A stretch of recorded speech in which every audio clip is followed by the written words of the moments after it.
This weekend, Bivol, Beterbiev, the two best fighters in the light heavyweight division finally clash and get to settle their score, whatever. Someone's has to go, and all of those sorts of things. But this is going to be one of, I think, the best fights of the year. You have two guys undefeated who are at the top of their game right now facing off to see who is the best in this weight class.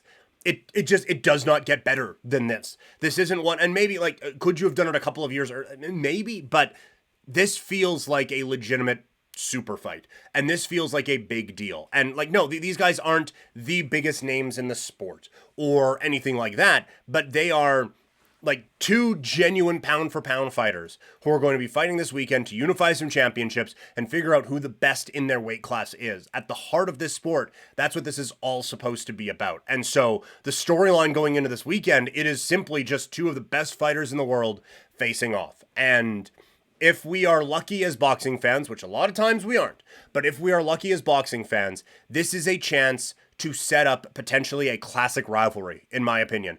I think these are two guys who have the opportunity to go out and make an absolute statement on this stage about how good they are. And I think that the obvious, we do the Friday after these big fights, we do fights to make after blah, blah, blah, blah, and blah, blah, blah. The obvious one is to do these guys again, unless there is an absolute domination.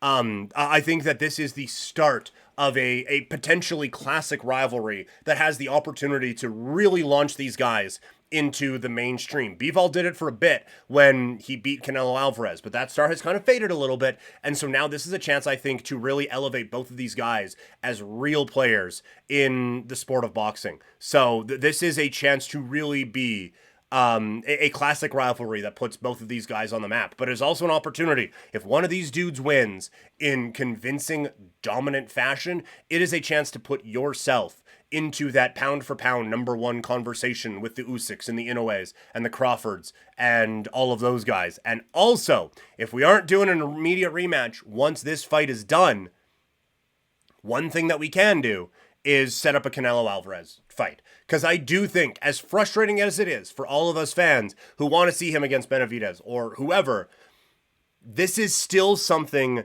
that sticks in Canelo's backside and gets him very frustrated, is that he was really kind of outclassed at this weight class against Bivol, and he wants another opportunity at it. And so this is, I think, a chance not only to set yourself up for stardom based off of each other, but this is a chance, if there is a obvious conclusion, I think there's a way to grow it. And if there is some form of a pause there, then there is an opportunity for Canelo to come in and I think make even a bigger star out of this. So this feels like, for whoever wins this, the start of a gigantic star-making, money-making venture for them. And so, and honestly, the talents deserve it. So very interested to see what comes out of this fight this weekend.